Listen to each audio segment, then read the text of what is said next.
오늘은 2장 강해가 되겠고요. 성경에 있는 말씀처럼 가나의 표적이란 제목으로 강해를 하겠습니다.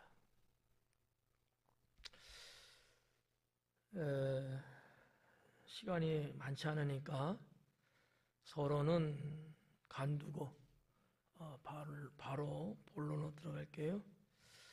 사흘째 되던 날 갈릴리 가나에 혼례가 있다라고 요한은 기록합니다. 사흘째 되던 날, 우리가 1장을 봐오면서도 매 단어마다 이튿날이라는 시간적 단어를 썼던 것이 기억나죠. 근데 오늘 2장에 들어와서도 사흘째, 사흘날을 기록하고 있어요. 사흘은 며칠이에요? 잘하시네. 근데 이제 이게 언제부터 따져서 3일이라고 하는 거냐? 별로 궁금하지도 않은 거지만 그래도 하여튼 그러니까 학자들이나 어떤 분들은 이 날짜 3일의 날짜 계산을 어디서부터 보냐면은 1장 빌립이 나다나엘을 데리고 왔던 그날부터 보는 분들이 있어요. 어떻게 보면 바로 전날이었거든요. 근데 4일이라고 하는 거예요. 자, 유대인의 날짜 계산하는 법 두 가지. 알아요, 몰라요?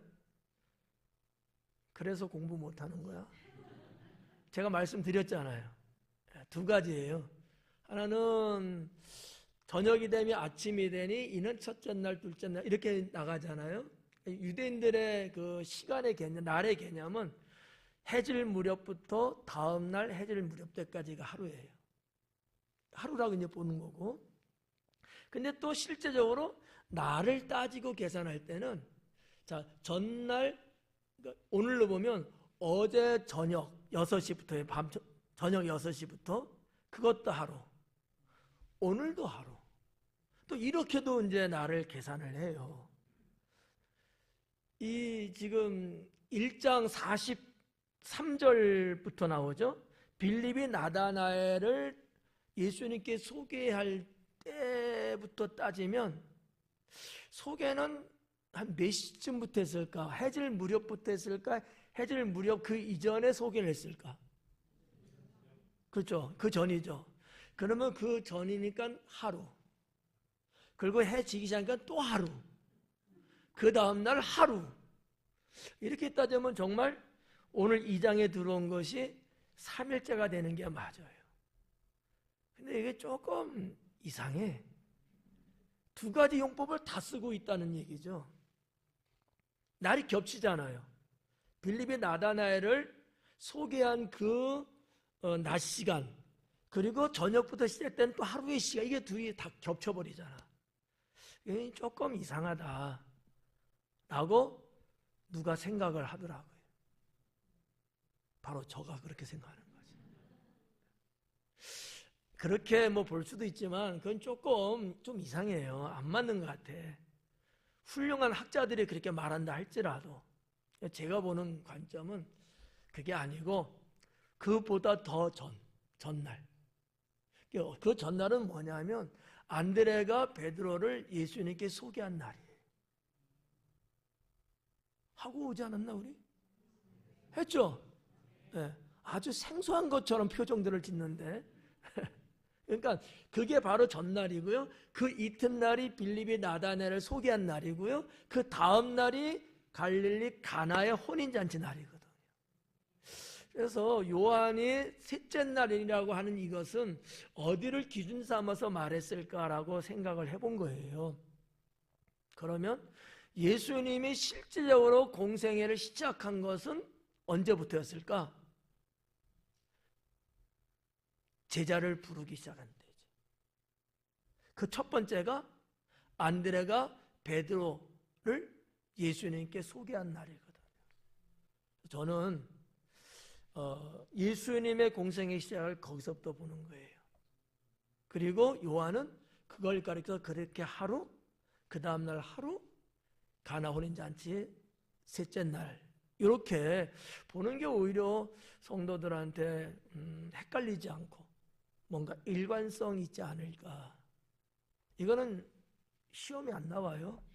예, 걱정하지는 마요. 예. 그냥 말하자면 이제 그렇다는 거죠. 자, 하여튼 사흘째 되던 날 갈릴리 가나에 혼례가 있었다라는 거죠. 이 혼례는 결혼식을 말하는 겁니다. 결혼식이 있었다라는 거죠. 이 갈릴리 가나라는 지명이 나왔어요. 이 가나라는 단어의 그 지명의 뜻이 뭐냐면 갈대예요. 갈대.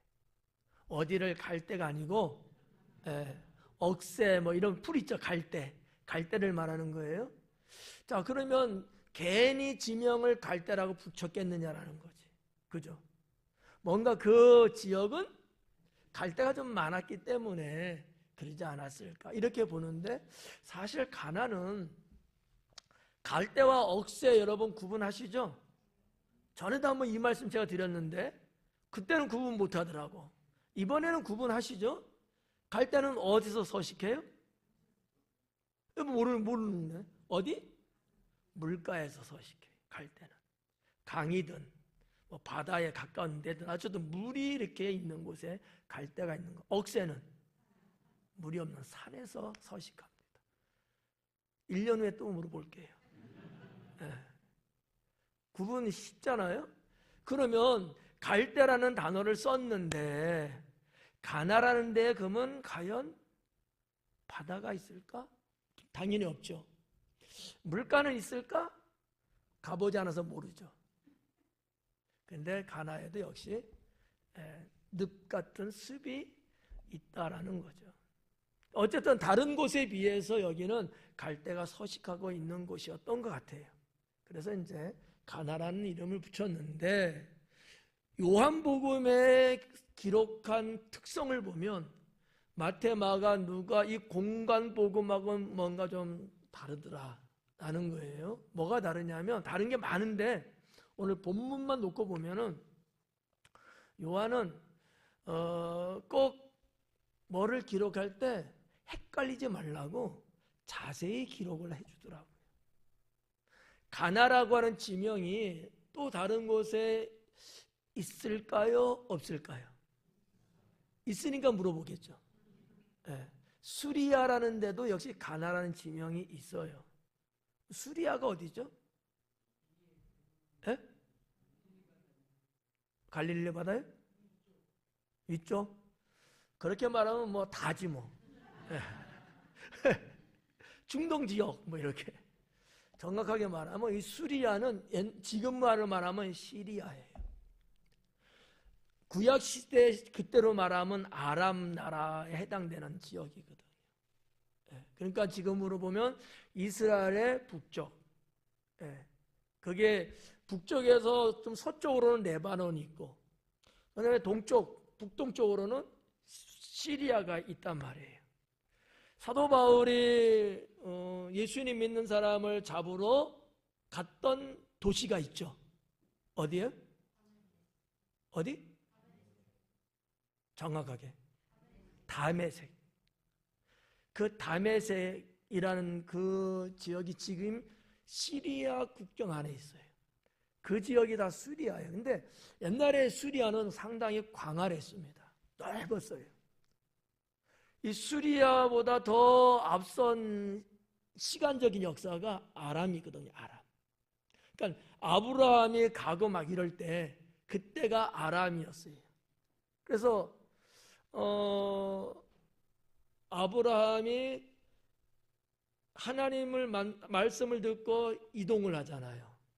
올라갔던 것이 바로 그 아람이라는 데를 통해서 가나안 땅으로 들어오는 거거든요. 야곱이 아버지를 속이고 도망가죠.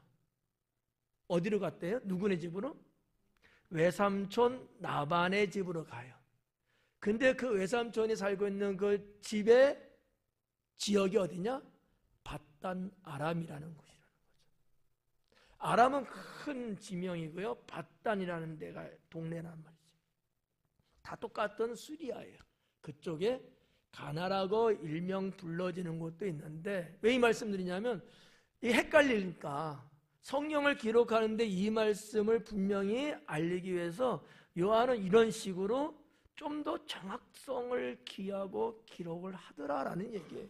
그래서 가나라고 말하지 않고 갈릴리 가나.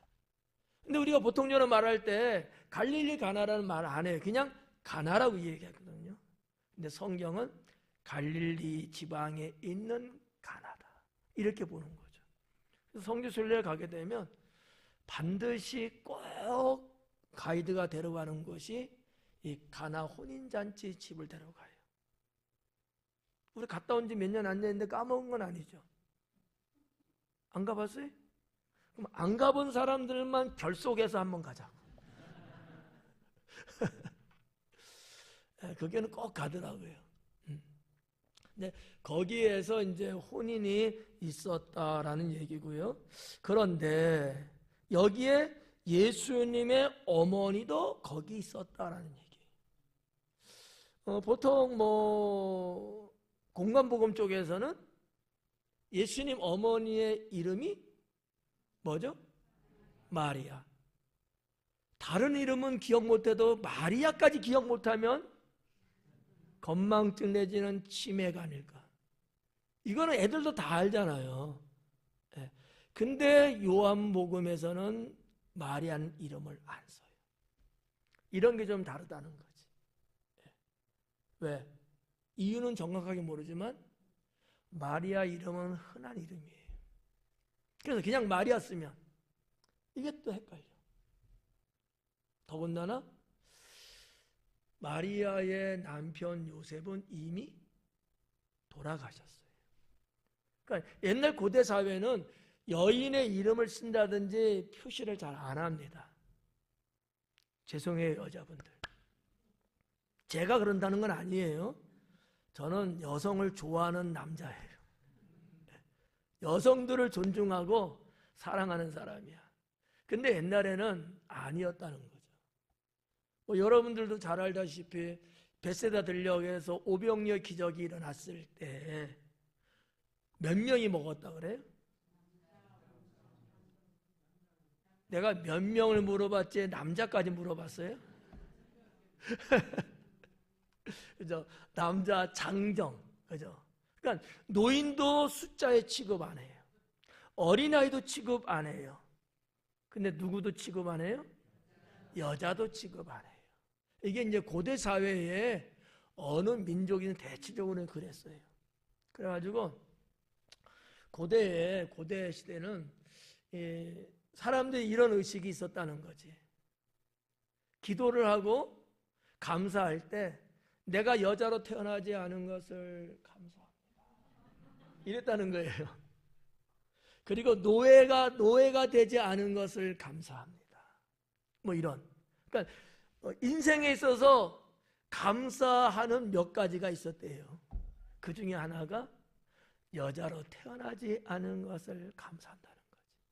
근데 우리나라를 보니까 지금 딸을 낳게 해주셔서 감사합니다 그러더라고요. 제발 아들이 아니고 딸이었으면 좋겠다 그러더라고요. 시대가 바뀌었어요. 자, 예수님 어머니는 마리아인데 흔한 이름이고 그거를 거명한다는 것도 그러고 등등으로, 그래서 이름을 쓰기보다는 그냥 예수님의 어머니라는 이름을 씁니다. 이게 다 시대적인 이유가 있는 거예요. 사도 요한이 마리아 이름을 까먹어서 생각이 안 나서 못 썼나? 그게 아니라는 거지. 공관복음은 이름이 나오지만 요한복음에 있어서 그의 어머니는 언제나 어머니로 나오지 마리아라고 소개를 하지 않더라라는 얘기죠. 이게 요한의 그 표현의 독특함이라고 저는 생각을 합니다. 근데 그분이 어디에 지금 있는 거예요? 혼인 집에 있는 거야. 결혼식을 하는데 거기 있대요. 여기 거기 계시고라는 단어, 이 계시고라는 단어가 있는데 이게 문법을 보니까 미완료형으로 돼 있더라고요.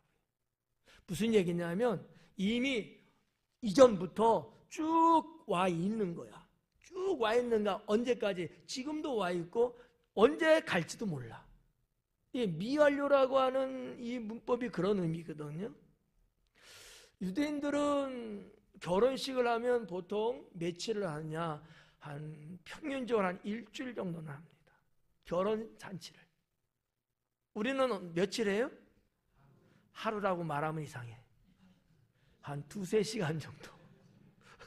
그죠?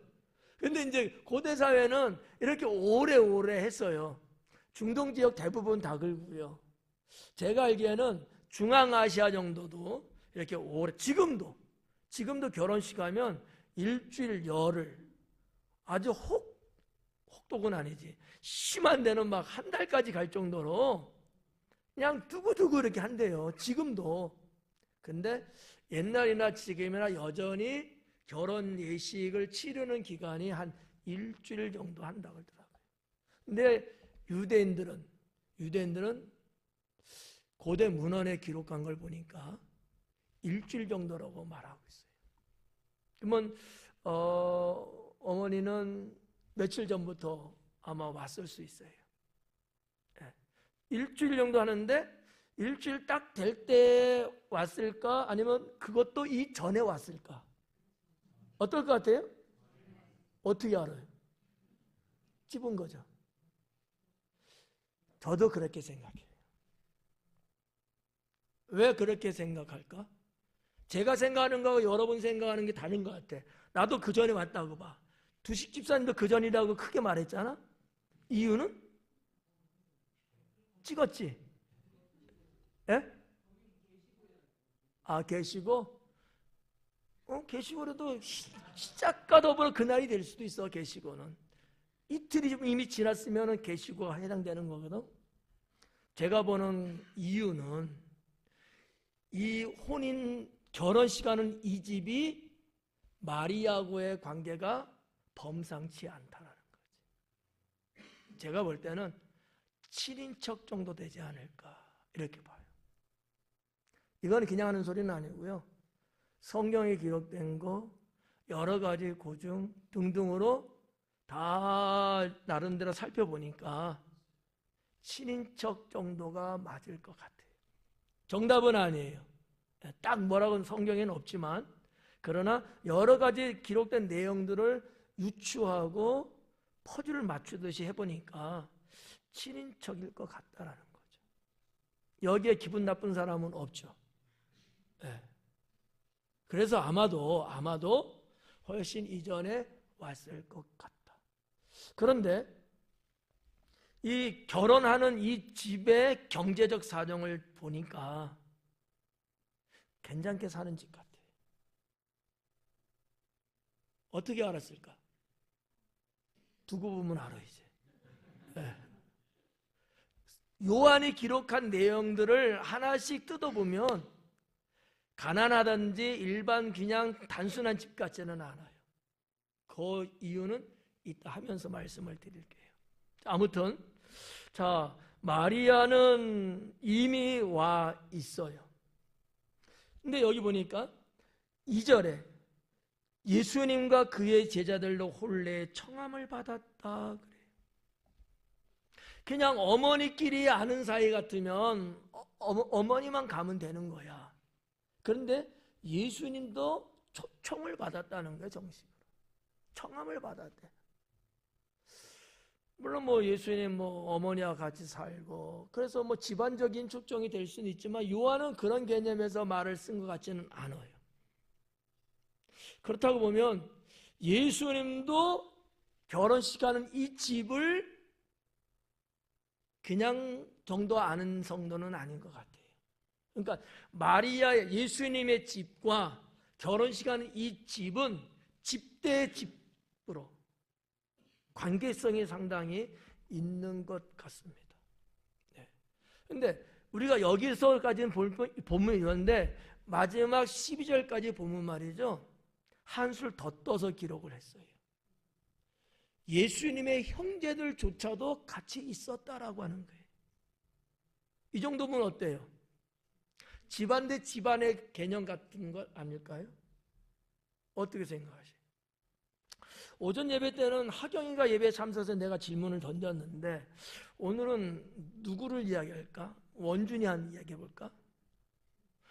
엄마가 엄마끼리 아는 사람의 자제분의 결혼식을 한대. 원준이 그 결혼식 참석해 안 해?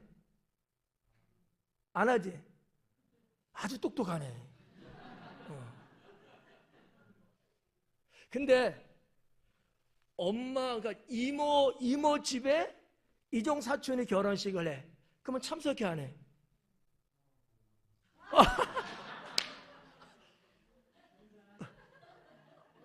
이상한 집안이네.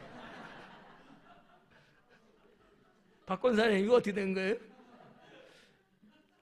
근데 또 저 말이 또 굳이 또 나쁘다고 볼 수는 없어. 요즘 아주 바빠. 아주 바빠. 공부해야지, 연애해야지, 아주 바빠. 보편적으로 그 부모하고 뭐 이런 관계면 사실 자녀들은 안 가잖아요. 근데 우리 친척집이야. 우리 뭐 사촌이든지 뭐 등등 이런 사람이 결혼을 해. 그러면 식구들 다 가잖아요. 이런 여러 가지 정서나 정황으로 봤을 때 이 결혼식 하는 집은 예수님 집안하고 무관하지 않고 상당히 가깝지 않을까. 그리고 더 한술 떠서 제가 소설을 쓴다면 친인척이 맞다. 제가 소설을 쓴다면 그것도 아주 가까운 친인척일 것 같다. 그래서 소설 2탄을 쓰면은 과연 누굴까? 여동생이 살로메거든요. 그 집안의 결혼식이었을 거다라는 거죠. 살로메 처음 들어봐요? 그럴 수 있어요. 성경을 읽었지만 머릿속에 기억은 안 남죠. 네. 마리아의 여동생이거든요. 그리고 실제적으로 여러분 봐봐요. 야고보와 요한의 어머니가 샬로메잖아요. 맞나요? 성경에 기록하기를 세베대의 아들이라고 말하거든요. 부친이 세베대예요. 부인은 샬로메, 자식은 야고보와 요한. 두 사람은 다 주님의 제자들. 이종간이에요. 네. 좀 이해가요? 네.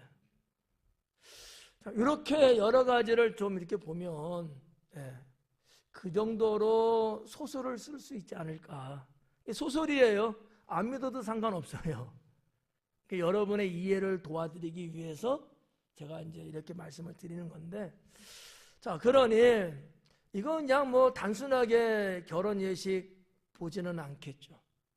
뭔가 그래도 무게감을 두고 했을까. 그래서 일찍 갔을 거고, 거기에서 벌어지는 사건, 여러분이 다 아는 사건이죠. 무슨 사건이? 그렇죠. 근데 그 사건이 그렇게 단순하게 간단한 사건은 아니었다라는 얘기죠.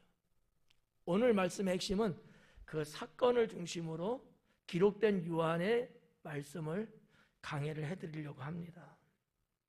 자, 그러면 한번 볼게요. 자, 예수님 어머니가 청함을 받았는데 뭐라냐? 3절에 포도주가 떨어진지라 라고 기록을 해요. 포도주가 떨어졌대. 여러분, 결혼 예식에 포도주가 없다는 얘기는 그 결혼식은 파장이에요. 신랑 신부가 결혼식에 제일 중요하겠죠? 그 다음에 뭐가 중요할까요? 포도주가 중요해요. 엄마 아빠도 필요 없어. 그만큼 포도주라는 것은 유대 사회에 있어서, 중동 사회에 있어서 아주 중요했습니다. 뭐 포도주 하니까 뭐 술 해갖고 뭐 술을 마시고 그러는 건 아니에요. 그 지역이 워낙 석회가 강합니다. 그냥 마실 수가 없어. 물이 있긴 있지만 물을 마시면 마실 수가 없어. 소설을 하나 더 쓸게요. 그 물을 마시잖아요. 그럼 물이 우리 몸속에 들어가서 콘크리트가 돼버려. 안 웃는구나. 재미가 없나 보네, 소설이. 그러면 내려. 소설 그만 써. 그만큼 석회수가 보통 정도가 아니고 우리나라하고는 비교가 안 돼요. 그러다 보니까 어떻게 해요? 식물을 재배하고 거기서 집을 짜서 그거를 식용으로 쓰는 거야. 식용. 근데 뭐 포도주라는 게 시간이 지나고 이렇게 뭐 발효가 되고 그래서 이제 뭐 술 역할같이 되잖아요. 그래서 술로 쓰려고 하면은 그냥 발효를 시키는 거고, 정말 물같이 음료로 쓸 때는 그 포도에다가 물을 섞어요. 그래서 뭐 기록에 의하면 한 30-40% 정도는 섞는다 그러더라고요. 그래서 그냥 편하게 물로 이렇게 마시는 건데, 근데 혼인집이니까 그런 물은 아닐 것 같아. 뭐 담근 지 얼마 됐는지 몰라도 어쨌든 혼인집에는 이 포도주가 당연히 있는 거였기 때문에 아마 포도주는 분명할 것 같아요. 포도주가 뭐 주는 뭐 장점이라고 해야 되나? 이게 걔는 또 술 선전하는 것 같네. 사람의 감정을 좋게 해준대요. 드셔보시니까 알 거 아니야. 그렇대요. 그래서 뭐 혼인집에 여러분 뭐 울고불고 그럴 수는 없잖아. 기쁘고 즐거운 날이고. 그래서 이제 그런 것도 있고. 하지만 성경에서는 심지어 포도주라 할지라도 금하고 있죠. 특별한 케이스가 아닌 이상 병을 고치는 데 쓰는 의료용일 경우는 약간의 허용을 했었고, 그러나 경건하게 사는 자에게는 포도주와 독주도 입에 대지 못하게 했죠. 그게 성경 말씀이에요. 포도주 때문에 신세 망친 사람 있죠? 누구예요? 노아. 또 있을까? 생각나는 사람? 삼손. 다 술로 망친 사람들. 그래서 술을 이길 장사는 없다라는 거죠. 딱 한 잔만 이야기하는데 그게 워낙 한 잔을 먹으면요 기분이 싹 좋아진대요. 그래서 한 잔만 더. 그래서 두 잔을 먹으면 알딸딸해진대요. 그래서 1+1에 하나 더. 이렇게 하면은 사람이 좀 이상해진대잖아요. 자, 아무튼 그래서 이제 포도주가 상당히 중요한데 그 포도주가 이 혼인집에 동이 났어요. 우리 성경에서는 뭐라고 썼냐면 떨어진지라 이렇게 써 있어요. 떨어진지라. 지금 떨어지고 있다는 얘기야. 아직은 그래도 어느 정도 남았다는 얘기예요. 근데 원어에서는 그렇게 말하지 않고 있습니다. 완전히 떨어진 상태. 아직 바닥을 난 상태라고 성경은 기록하고 있죠. 자, 이 정도 되면 여러분들이 혼주라고 한번 생각해 봐요. 어떨 것 같아요? 에? 큰일 나죠? 산지는 어떻게 이렇게 잘 알아? 큰일 나잖아요. 그렇다고 뭐 어디 당장 가서 뭐 사오는 것도 그렇고 여러 가지가 좀 어렵죠. 자, 이게 이제 발단이 된 거예요. 떨어졌어요. 완전히 떨어졌어. 근데 예수님의 어머니가 예수님에게 이르되 저들에게 포도주가 없다 그러는 거예요. 아니 마리아가 예수님에게 야 예수야 포도주가 다 떨어졌네 이러는 거예요. 이게 마리아 방구야. 아니 예수님하고 포도주하고 그 무슨 관계가 있어? 혼인집은 친인척이라고 봐서 그렇긴 하지만 예수님한테 말한다고 해서 예수님 뭐를 할 수 있어요? 할 수 있어요 없어요? 여러분 머릿속 돌리지 말고 없잖아. 그러면 예수님이 어머니 그러면 한 100세켈 정도 주세요 돈을. 이래야 되는 거잖아. 근데 엄마가 돈 줄 생각은 안 하거든. 보통 엄마는 다 그래. 가져갈 줄은 알지만 줄 줄은 몰라. 그러나 이 어머니 마리아가 이런 말을 하는 것 자체가 경우에 안 맞아요.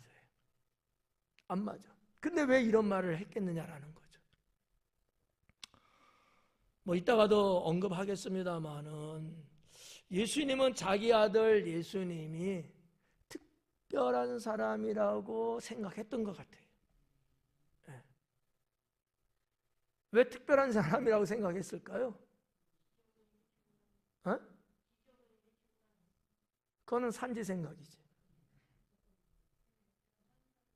이 답을 맞출 사람은 아무도 없을 거라고 믿어요.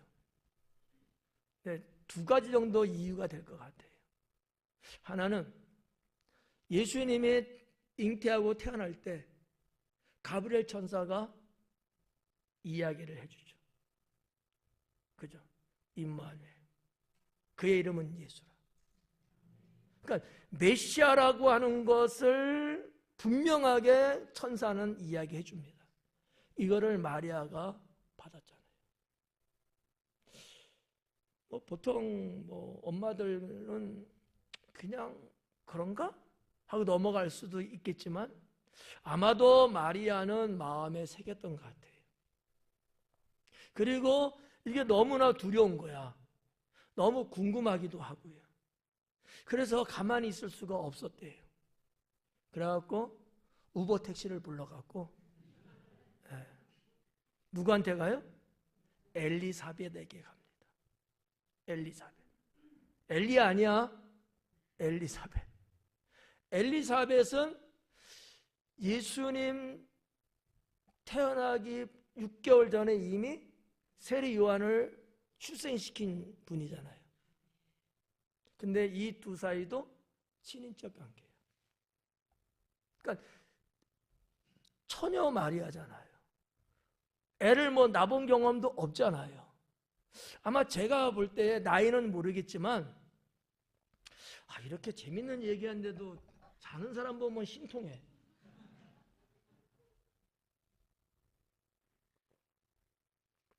소설을 이야기하듯이 소설이란 말 안 해야 되겠다. 처녀잖아요. 두렵지 않아요? 나이도 이제 30이 되고 40이 되고 이렇게 해서 인생을 어느 정도 살고 이 정도 나이였으면은 그래도 조금 안정을 시킨다든지 뭔가 이런 게 됐을 거야. 근데 제가 볼 때 마리아의 당시 나이는 20살 내외 정도였지 않았을까. 여인들은 일찍 시집 갔고요. 남자들은 거의 40쯤 가야 30대 정도 결혼을 했어요. 그래서 남녀의 연령 편차가 좀 있었던 고대 사회입니다. 정확한 건 아니에요. 어디 가서 또 그렇다고 또 말하지 마요. 우리끼리만. 고대 사회가 그랬어요. 결혼 문화가. 그래서 하여튼 젊은 나이인데 애도 난 경험도 없는데 이게 벼랑간 그냥 천사가 나타나서 애를 잉태할 것인데 그가 임마누엘이고 이름은 예수라고 짓고 막 이러는 거야. 얼마나 여러분 두려웠겠어요. 그래서 인생 선배 언니한테 간 거지. 엘리사벳은 몇 살쯤 요한을 낳았을까요? 나만 뚫어지게 쳐다본다고 답이 나와요. 대략적으로. 나이 먹어서 애 낳았다. 잉태하지 못한 엘리사벳이었어요. 결혼하고도. 그래서 이게 엄청 스트레스였어. 몇 년인지 모르지만 1, 2년 정도? 한 2, 3년 정도 못 낳았다? 그거 갖고 여성들이 그 당시에 스트레스 받을까? 아닐 거예요. 여러분 구약의 한나 봐봐요. 애 못 낳아서 스트레스 받았을까 안 받았을까요? 얼마 동안 못 낳기 때문에 스트레스 받았을까요? 잠시 잠깐? 아닐 거야. 긴 세월을 애를 못 낳는 거지. 엘리사벳도 그 중에 한 사람이었다라는 거죠. 근데 어쨌든 언니가 애 낳은 소식은 알아. 경험이 있으니까. 그러니까 찾아가서 그 수태고지 천사가 잉태에 대한 이야기를 해준 것을 갖고 소상하게 이야기하면서 엘리사벳이 마리아가 들어왔을 때 태중에 있는 세례 요한이 성령이 충만하여서 춤추고 움직였단 말이지. 그리고 마리아는 복 있는 여인이라고 축복을 해주잖아요. 성경 그렇게 많이 읽었다며. 이게 무관하지 않은 거예요. 그러니까 엘리사벳, 마리아, 살로메. 여기는 내가 볼 때 친자매 관계 같고, 여기는 사촌이든지 할든지 이런 관계인 것 같고, 단 집안인데 이 마리아가 포도주 없다고 예수님한테 부탁하는 것 자체가 참 아이러니하다라는 것을 말씀드리고 싶은 거예요. 그러나 이 마리아 어머니는 본인은 심중에 내 아들 예수가 이러이러한 것이 있었으니까 하는 게 분명히 있었을 것 같다. 두 번째 이유는, 그 첫 번째 이유예요, 천사의 얘기가. 두 번째 이유는 유대인의 경건한 사람이 성경에 두 사람 나와요.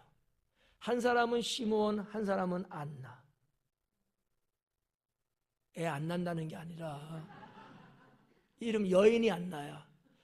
시므온은 경건한 사람이라고 기록했고 안나는 여선지자라고 기록을 했어요.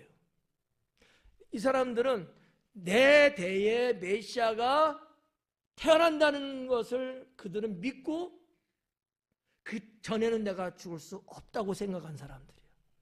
근데 정말 예수님의 출생의 소식을 들은 사람들이잖아요. 이런 사건을 접하면서 마리아 어머니는 내 아들이지만 가볍게 보지는 않았던 것 같아요.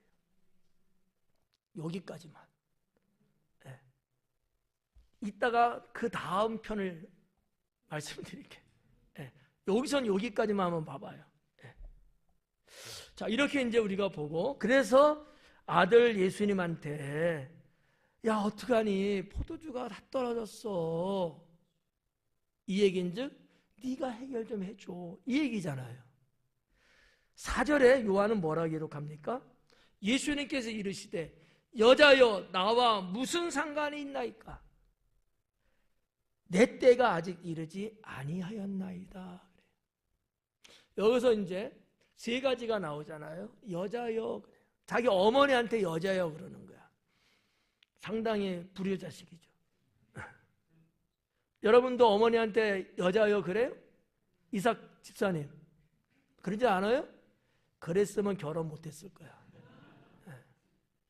근데 자, 고대 사회에 아까도 얘기했습니다만 여인들은 하대를 하고요, 뭐 평민이든 노예든 아주 여자라는 존재 자체를 아주 낮은 계층, 내가 함부로 해도 되는 계층, 그냥 우려먹어도 되는 사람들, 내가 등쳐먹어도 되고 그런 존재로 여성들을 봤어요. 누가복음 강의할 때도 제가 한번 슬쩍 언급해 드린 적이 있는데, 당시에 권력 좀 있는 사람들이 과부의 돈을 등쳐먹고 나한테 맡겨, 내가 관리해 줄게. 그리고 그 돈을 전부 다 자기 돈으로 착복하는 일들이 비일비재했던 것이 그 옛날 유대 사회였거든요. 그렇게 해도 된다고 봤던 거야. 왜? 여자는 그런 거야. 근데다가 남편이 없잖아.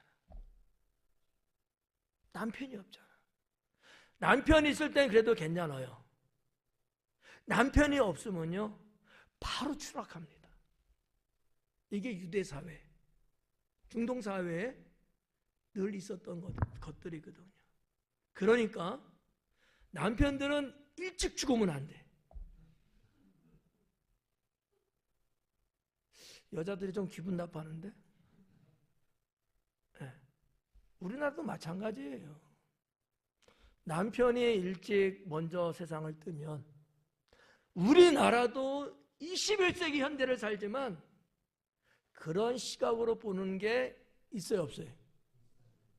있다고 하잖아. 나는 말 안 했어. 있다니까. 근데 그 옛날 2000년 전에 어떻겠어요? 더했죠. 여자여라고 하는 거야. 그러면 예수님이 그렇게 보통 일반 사람들이 여자를 그렇게 취급하듯이 그렇게 이야기한 것일까요? 아니에요. 예수님은 사역을 하시면서, 사역하기 전에 뭐 사생활은 모르니까 우리는 늘 사역하면서 볼 때 어린아이 소녀일지라도, 아니면 처녀일지라도, 아니면 부인일지라도, 할머니일지라도 다 어떤 단어를 썼느냐? 귀나이라는 단어를 썼다는 거죠. 귀나이라는 것이 여자를 말하는 거예요. 히브리어로 말하면 이샤예요. 여성을 통칭하는 단어거든요. 그런데 이 단어는 좀 존대어로 사용했다라는 거죠. 예수님이 십자가에서 달리실 때도 여자여 보소서 아들이니이다. 그때도 여자여 그러거든요. 그러면 예수님이 불효막심한 놈이라서 자기 어머니한테 말을 그렇게 하대하듯이 했을까요? 아니에요. 다른 사람은 어떨지 몰라도 예수님은 그러한 식으로서 여자여라고 말하지 않았다는 거지. 무슨 말인지 아시겠죠? 우리 자녀들이요, 여러분의 부모님에게 다른 사람은 어떻게 할지 몰라도 자녀인 우리는 부모님을 존중하고 존대해야 합니다. 그래야 남들이 무시하지 않는 거예요. 그렇잖아요. 자식이 무시하는데 남이라고 무시 안 해요? 더하면 더하지. 근데 자녀들이 부모님을 딱 버팅기고 존중하고 존대해 주면요, 아무리 세상이 후패해져도요, 그 부모를 함부로 대하지 않습니다. 예수님은 여기서 여자애라는 것은 일반적으로 하는데 높여드리는 귀나이라는 단어를 썼다는 얘기죠. 그러면서 뭐라 그랬어요? 나와 무슨 상관이 있습니까? 하는 거야. 그렇지, 맞다고 저는 봐요. 예수님하고 혼인집에 포도주 떨어진 거하고 무슨 상관이 있냐고. 나도 초대받아서 왔을 뿐인데, 물론 뭐 친인척이네 뭐네 이렇게 연결을 시킨다 할지라도 나보고 뭘 어떻게 하라고. 근데 왜 우리 어머니는 나보고 해결하라고 그러시지? 이거예요. 나하고 상관이 없다는 거예요. 그렇잖아요. 나와 상관없대요. 저는 이 대목에서 아마 우리 예수님이 공적인 것과 사적인 것을 나누어서 생각한 게 아닐까라는 거죠. 예수님은 사적인 무엇을 하기 위해서 이 땅에 오신 분은 아니죠. 하나님의 뜻을 이루기 위한 공적인 사람으로서 존재하고 있는 것이죠. 그런데 어머니는 이런 거를 구분을 잘 안 하지. 여성의 특성이야. 무조건 당신이 좀 해봐. 나가 뭘 어떻게 하라고. 그러거든, 여자들. 근데 제가 소설 3번째를 쓰면은 이 어머니 마리아는 아들에게 있는 어떠한 능력, 이것을 어느 정도 느끼고 있지는 않았을까 라는 거죠. 전혀 그런 게 없는데, 아니 자기 아들 망신 주려고 여러분 그거 이야기했겠어요? 아들 한번 해봐. 근데 예수님이 이야기했어. 능력도 없는데 했어. 물이 포도주 돼 안 돼요? 안 되지. 거기에 여러분 얼마나 많은 하객들이 있어가 그걸 쳐다보고 있었겠어요? 자기 아들 망신 주려고 그랬겠어요? 아닐 거야. 뭔가 어머니 마리아에게는 아들 예수님에 대한 신뢰보다도 더 뛰어넘는 그런 어떤 하나님의 능력이 있음을 믿지 않았을까? 메시아까지는 아닐 수 있어요. 하지만 소설이에요. 엘리야 선지자처럼 그는 능력이 있을 거라고 믿었을 것 같아. 왜? 이미 가브리엘 천사도, 안나 선자도, 시므온도 이것을 충분히 입증을 시켰거든요. 네. 그러지 않을까요? 어렵나요? 강의 어려워요? 어려운 즉시 끝낼게요. 네. 이와 같은 소설이에요. 네. 성경에 뭐 다 이렇게 나온 게 아니기 때문에 제가 이제 유추하는 건데, 그러기 때문에 이런 말을 하지, 감히 어떻게 그런 말을 할 수 있겠느냐라는 얘기죠. 근데 세 번째가 뭐예요? 내 때가 아직 이르지 아니하였나이다. 이 말은 무슨 얘기예요? 내가 메시아로서 사역할 때가 아니다라는 얘기잖아요. 이 말을 좀 더 깊이 들어가서 한번 연구해 보면 이미 어머니 마리아하고 예수님하고는 어느 정도의 영적 교감은 있지 않았겠느냐라고 생각해 볼 수도 있다는 얘기죠. 내 때가 아직 안 됐습니다. 이게 무슨 갑자기 하는 얘기잖아요, 이거. 내 때가 아직 안 됐습니다. 이게 무슨 얘기야? 어머니지만 이 말이 무슨 말이야? 이건 말이 안 맞는 얘기예요. 이 말이 성립되려면 이미 어머니도 어느 정도는 간량하고 있었다는 얘기거든요. 그러니까 예수님이 아직은 내 때가 아니잖아요, 이거거든요. 어느 정도 영적 교감, 예수님의 사역에 대한 등등의 어떤 하나님의 뜻, 이런 부분들은 30년의 세월을 흐르면서 어머니와 아들 사이는 있지 않았겠는가 라고 봐지고요. 소설이에요. 사도 요한이 기록된 이 성경의 말씀을 놓고 분석해 보면 그렇게 생각해 볼 수 있겠다라는 얘기죠. 이제 다 못 끝나겠는데.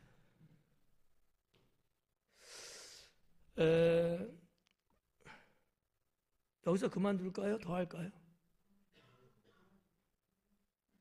끝내기를 원하나 봐요. 말을 안 하는 거 보니까. 오전 예배는 다 했어요. 5절에 그의 어머니가 하인들에게 이르되 너희에게 무슨 말씀을 하시든지 그대로 하라. 웃기잖아요. 내 때는 아직 아니에요 그랬는데 자, 여기 어머니 하는 봐봐. 어머니가 하인들에게 말하는가? 너에게 우리 아들이 무슨 말 하든지 그대로 해 이러는 거야. 내 때가 아니라고 했는데, 분명히 의사를 표현했는데도 불구하고 어머니 밀어붙이는 거야, 그냥 막. 야, 대단한 어머니다. 이런 어머니는 피곤해요. 그렇지 않아요? 근데 어머니 마리아는 분명히 확실한 뭔가 있다 라는 거죠. 이게 육적인 게 아니고 영적인 거니까. 우리 여기 계신 여러분 어머니들도 마리아 같은 어머니가 되세요. 싫어요? 대단하잖아요. 얼마나 대단합니까? 남들은 다 몰라보고 아니다 할지라도 어머니는 아들이 하나님의 메시아라는 거, 이거를 느끼고 있었던 것 같아요. 자, 여기 무슨 말씀을 하시든지 순종하라는 얘기죠. 순종해라. 뭐라고 말해도 넌 토달지 마라. 순종해라 이거예요. 자, 5절 말씀해 보니까 그의 어머니가 하인들에게 그래요. 하인들에게. 이 하인이라고 번역이 됐어요. 디아코노이스라는 단어거든요. 디아코노이스. 이거는 하인이 아니에요. 정확하게 해석하면 집사입니다. 다른 말로 말하면 청지기 같은 거 있잖아요. 그 집의 모든 일을 맡아서 일하는 집사. 우리 교회도 집사님 있죠? 많죠? 무슨 일을 해야 돼요? 우리 교회를 책임지고 도맡아서 일을 해야 되는 거야. 아니면 집사님 안 해야지 뭐. 여기서 말하는 이 집사는 하인이라고 번역했는데 제가 볼 때는 이 번역이 조금 잘못되지 않았을까. 분명하게 집사예요. 그 얘기하는 얘기야. 근데 봐봐요. 이거 또 소설 또 써야 되는데.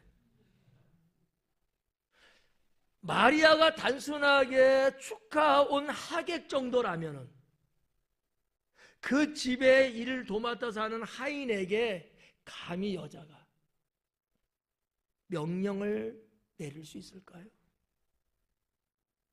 여러분의 맑은 정신으로 한번 생각해 봐. 포도주 마시고 하면 안 돼. 그렇잖아요? 아니 우리가 누구 결혼식 갔어, 하객으로 갔어, 축하하러 갔단 말이에요. 근데 가만히 보니까 뭐 어쩌고저쩌고 밥 먹는데 뭔가 부족한가, 일로 와봐 일로 와봐 이거 하고 해야지, 이렇게 말할 수 있냐고. 차라리 안 먹고 나오는 거지 그냥. 자, 이런 여러 가지 요한의 기록을 보면은 마리아가 이 혼인집에 있어서 어느 정도는 위상이 있으니까 이렇게 말하지 않았겠느냐라는 거죠. 예. 그래서 여기 5절에 그대로 하라라는 이 단어가 명령법으로 되어 있거든요. 그것도 어떤 의미냐면 바로 지금, 즉시 라는 거예요. 지금 긴급하게 하라는 얘기거든요. 우리 성경으로는 다 표현을 못하는 번역이지만 6절에 거기에 유대인의 정결 예식을 따라 두세 통 드는 돌 항아리 6이 놓였는지라 그래요. 유대인의 정결 예식. 자, 혼인집이에요. 결혼식장입니다. 정결 예식은 하나님이 구약 성경에 정해놓은 게 있어요. 정결 예식. 구약 성경들 읽으시죠? 시편만 읽지 말고. 시편 읽을 때는 150편을 완주하더라고. 그러지 말고 골고루 보면 정결 예식이 있어. 어려운 얘기가 아니고 쉬운 얘기예요. 우리 뭐 예를 들어서 밖에 나갔다 집에 들어오면 제일 먼저 뭐 하라 그래요? 손 씻으라 하잖아. 근데 우리는 이것을 정결 예식이라고 말 안 해. 근데 유대인에게 이게 정결 예식이야. 그건 하나님이 정해놓은 거예요. 하나님, 사람이 만든 게 아니라. 만약에 초상이 났어. 그 집에 내가 이렇게 가서 죽은 자 시신에게 내가 만졌더니 가까이 접했어. 그러면은 부정한 거야. 그래서 정결 예식을 해야 돼. 그리고 그 정도는 일주일 동안 격리해야 돼요. 하나님이 정한 것들이에요, 다. 이런 정결 예식이 있는데 혼인집에 대한 정결 예식이에요. 아주 그냥 간단한 거죠. 돌 항아리 있잖아요. 6개나 있대요. 거기에 뭐를 담아요? 물이 있죠. 뭐 하는 거예요, 그러면? 혼인집에 축하하러 온 하객들 들어오면서 손 씻으라는 얘기야. 손 씻으라. 여러분, 우리가 뭐 여행 같은 데 보면 이슬람 사원 같은 데도 이렇게 가게 되는 경우 있잖아요. 그 사원에 들어갈 때 어때요? 그냥 축축 들어가요? 아니죠. 손을 닦고만 들어가는 경우도 있고 발까지 씻고 들어가는 경우들이 있잖아요. 안 해봤어요? 안 해봤나? 신발만 벗어요? 치마 입으면 안 된다고? 치마 입어야 된다고? 하체를 보이지 말라는 거야. 하체. 속살을 보이면 안 된다. 이거는 이제 동양권, 중앙아시아나 이 중동하고 또 달라요. 이슬람하고 신두교라든지 뭐 이런 데 또 달라요. 어쨌든 간에 그게 다 정결 예식이거든. 여기도 마찬가지. 그래서 동을 항아리가 몇 개 있대요? 6개가 있대. 근데 이 여기에다 물을 다 채우라는 거예요. 이 부피가 어느 정도냐면 이게 고대 유물에서 나온 것을 말하는 겁니다. 하나당 한 70리터에서 120리터 정도 된대요. 뭐 그런 뭐 동항아리가 뭐 공장에서 막 찍어도 똑같지는 않겠지. 작은 것도 있고 큰 것도 있겠죠. 어쨌든 그렇게 사용되는 돌 항아리가 하나당 70리터에서 120리터. 근데 6개야. 그러면 420리터에서 720리터 된다는 얘기예요. 물이 많을 것 같아, 적은 것 같아요? 많은 양이에요. 상당히 커요. 720리터면 엄청난 물이거든요. 근데 뭐 우리나라도 뭐 보면은 옛날 궁에도 소화전으로 이렇게 돌 화강암에다가 물을 담가놓고 그런 게 있거든요. 그거를 여기서 지금 보면은 어머니 마리아가 이야기하는 즉시 예수님이 하시는 얘기죠. 거기에 유대인의 정결 예식을 따라 두세 똥 드는 돌 항아리 6이 놓였는지라 상황이죠. 그때 예수님께서 그들에게 이르시되 항아리에 물을 채우라. 안 할 것 같이 그러시다가 할 건 다 하시네. 어머니의 말씀을 거역하지 않는 예수님. 예수님이 할 일은 아니야. 그럼 분명히 예수님이 표명을 했어요. 나와 상관없고 아직 내 때가 아닙니다. 근데 어머니가 간청을 하는 거예요. 어머니의 간청을 거부하지 않는 예수님의 모습을 볼 수 있다는 거죠. 법적으로는 아니다 쳐도, 법적으로는 아니다 쳐. 그래도 간청을 했을 때는 자기의 모든 규율이라고 하는 빗장을 다 풀어놓고 한 거예요. 어머니 예수님의 그 성품은 정말 온유하고 겸손하고 인자했던 것 같아요. 네. 여러분 누가복음에서 기록됐듯이 불의한 재판관에게 찾아가는 과부 이야기 있잖아요. 그 과부가 그 재판관이 어떤 사람이 불의한 재판관이에요. 누가 말해도 말 듣지 않아. 고집이 엄청나게 센 사람이야. 그리고 이거 밝히는 사람. 싫어요? 다 좋아요. 근데 이걸 엄청나게 밝혀. 권력을 한 손에 쥐고 있는 사람이거든. 과부 여인은 개처럼 취급받는 존재야. 근데도 계속해서 날마다 찾아가서 간청했대잖아요. 예수님 비유의 말씀입니다. 뭐를 말씀하려고 하신 거예요? 간청하는 기도를 하면 봐라. 불의한 재판관도 들어주지 않느냐. 너희 천부 하나님께서 너희가 그렇게 간청하면 왜 들어주지 않겠느냐. 이 말씀이잖아요. 그런 말씀을 하시는 예수님이 자기 어머니가 이 극박한 상황에서 청을 했는데 안 들어주면 이율배반이지. 그렇잖아요. 예수님은 어머니, 이거는 할 일은 아니지만 어머니가 그런 간청을 함으로 인해서 그거를 들어줘요. 항아리에 물을 채워라 하신즉 아기까지 채우니 그래요. 아기까지 채운다. 시간이 없어서 이거는 질문 안 하고 넘어가야 될 것 같아. 네. 아기가 뭔지는 아냐고 물으면 여러분 안다고 그럴 거야. 근데 잘못 알고 있는 확률이 높아요. 아기가 뭐예요? 주둥이? 항아리? 이거? 원래 아기라는 단어의 뜻은 갈라지는 곳이에요. 무슨 얘기냐면 손을 이렇게 해봐요. 손 다 해봐요. 아직도 순종 안 하는 사람 알아봤어. 자 해봐요. 자 엄지손가락 4가지 손가락 여기 갈라지죠. 이게 아기예요. 원래 뜻이. 근데 이제 우리는 보편적으로 아기 하면 여러분처럼 어떤 주둥이, 입구 뭐 이렇게 생각하잖아요. 아구는 뭐야? 아구? 아구는 아기의 비표준 말이야.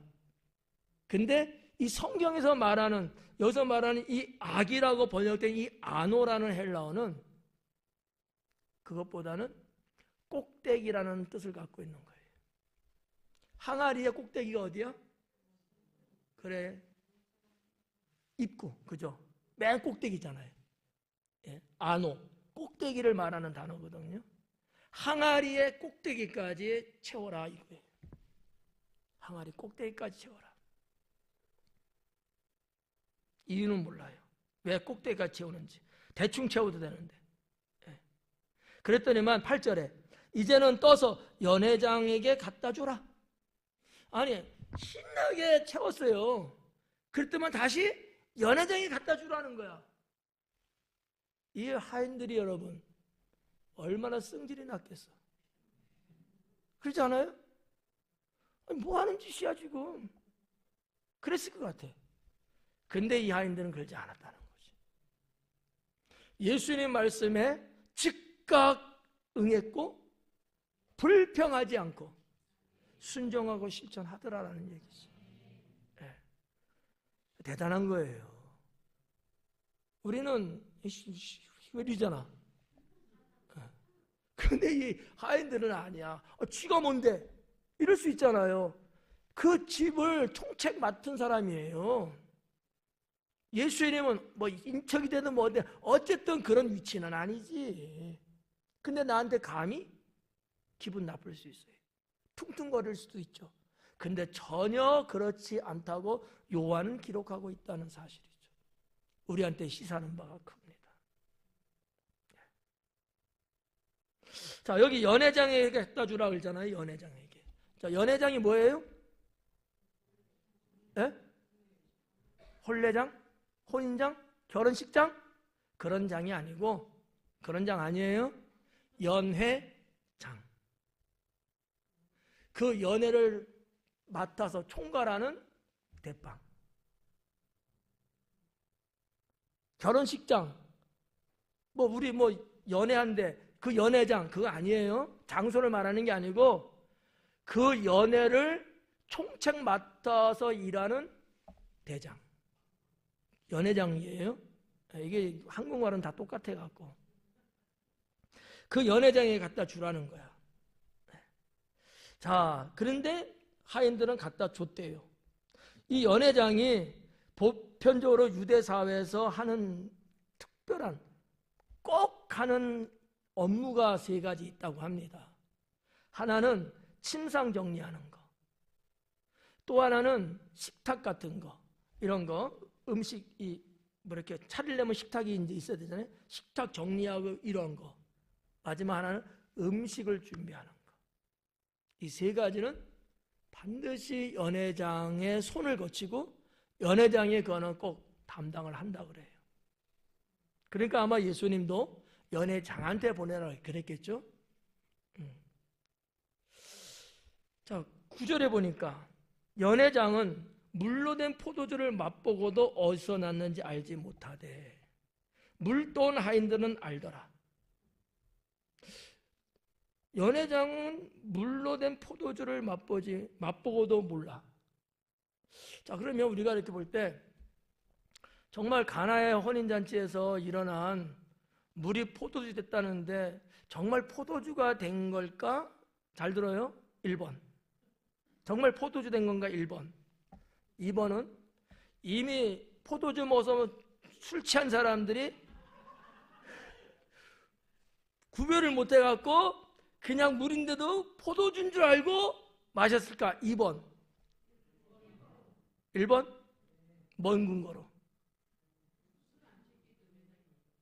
연회장은 술 취하지 않습니다.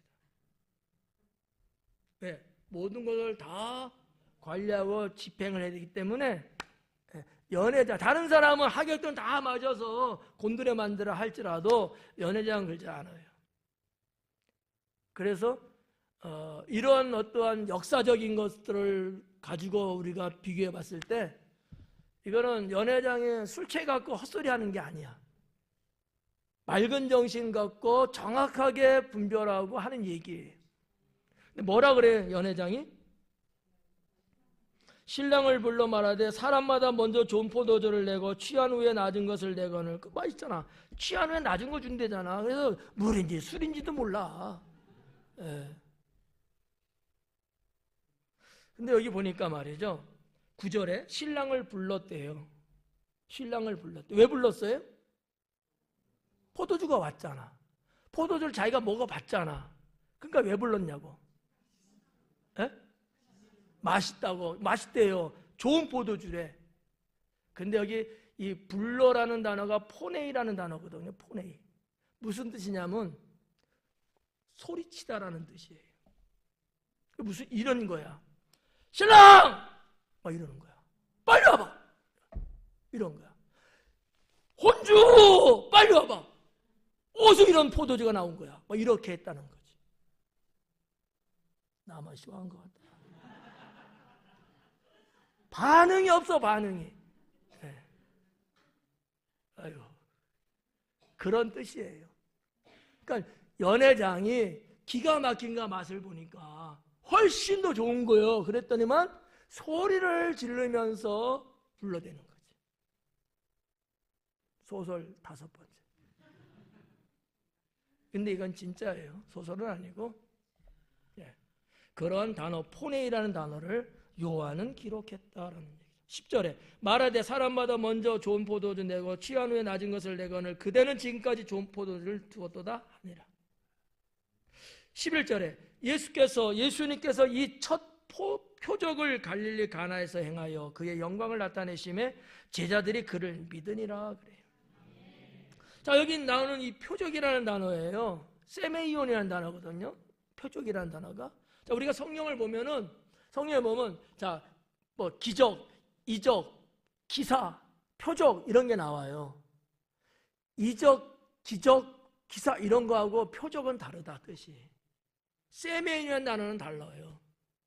왜냐하면은 기적을 행했네, 이적이 나타났네 뭐 이런 거는요. 어떠한 나타난 한 초자연적인 능력 그걸 말하는 거야. 근데 표적은 그걸 중심 두지 않아.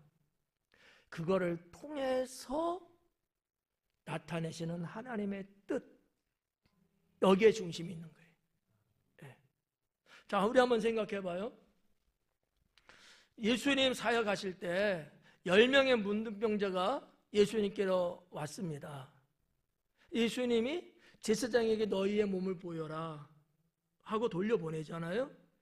자, 그럴 때 몇 명이 치료받았어요? 10명 다예요. 근데 9명은 얼로? 집으로 가고 1명은 예수님께로 오고, 그렇죠? 9명은 왜 그냥 집으로 갔을까요? 그들에겐 단순하게 기적만 필요했던 거예요. 주님의 구원, 부르심, 그분의 메시아 되심 이런 어떤 의미는 그들에게 없어서, 그러나 사마리아 사람, 이 이방인은 예수님께 와서 살해를 하고 감사를 하고, 내 몸이 나은 거는 맞는 건데 그 이상의 영적 의미를 부여하고 있는 거야. 예수님은 그것에 말씀을 하고 있는 거예요. 우리도 마찬가지입니다. 자, 하나님이 여러분이 제일 원하는 게 뭘까? 돈일 것 같은데. 그래서 부자가 되겠어. 로또 맞았다고 쳐요. 뭐 생각만 해도 좋죠? 네, 로또 1등? 그럼 우리는 로또 1등 맞았는데 어떻게 될까?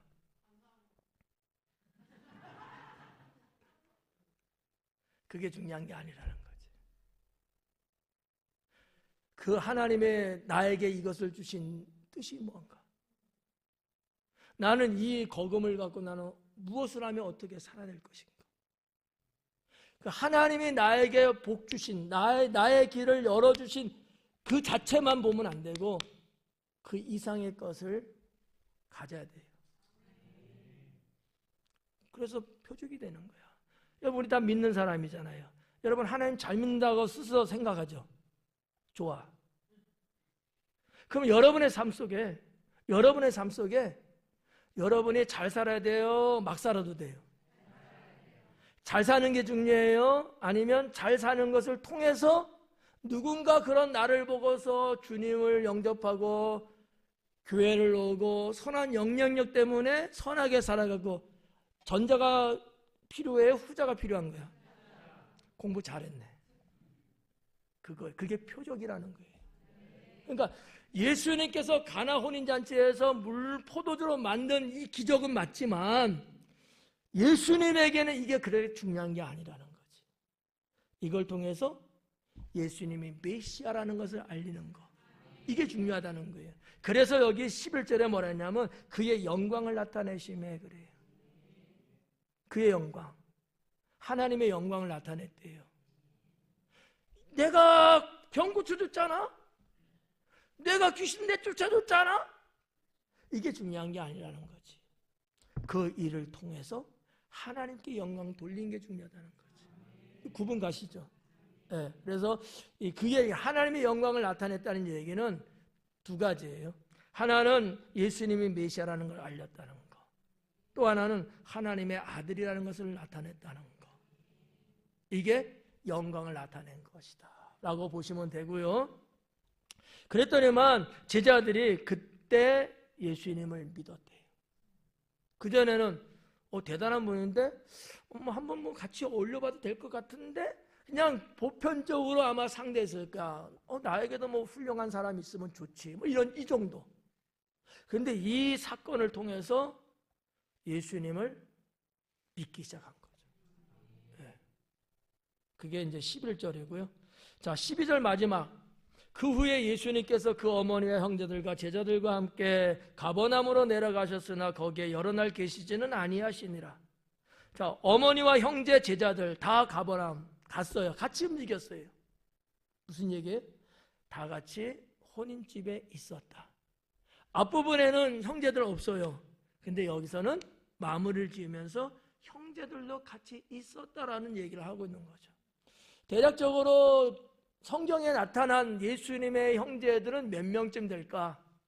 궁금해요, 안 궁금해요? 그럴 줄 알았어. 형제는 4명 정도. 그 다음에 누이들은 한 2명 정도. 이 정도는 우리가 성경에서 좀 느낄 수 있습니다. 그리고 또 제자들이 되기도 하고요. 아무튼 성경을 더 보면 이제 어떨 때 현재까지는 그 정도, 그 이상일 수도 있고, 6명, 예수님까지 하면 7명. 딱이다. 7.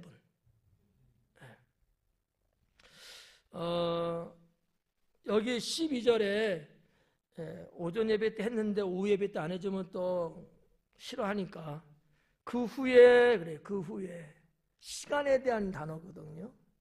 이게 뭐냐면 메타투토라는 단어로 되어 있어요. 이게 시간에 대한 후에, 어떤 시간 후에라고 하는 말을 쓸 때는 두 가지 용어가 있다고 해요. 하나는 메타투토고요. 하나는 메타타우타라는 단어가 있어요.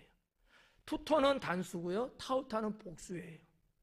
투타는 어느 때 쓰냐면 앞에 어떤 사건이 있었잖아요. 앞에 지금 가나 혼인잔치에서 지금 하나님의 능력이 나타났죠. 이 사건하고 가까운 시간. 며칠 후에 이런 게 아니고 바로 가까운 시간을 말할 때는 투타. 그 다음에 타우타는 먼 시간. 똑같이 후에라는 말을 쓰지만 이렇게 가까운 시간 내에 좀 더 먼 시간 내에 이렇게 구분하는데 요한은 지금 12절을 기록하면서 투토라고 기록을 했어요. 가까운 시간에, 그 후인데 가까운 시간에 예수님은 어머니, 형제, 제자들과 함께 가버나움으로 갔다. 아마 내가 볼 때는 혼인 예식 참석하고 어느 정도 하고 바로 가버나움으로 내려간 것 같아요. 가버나움은 지대가 좀 낮아요.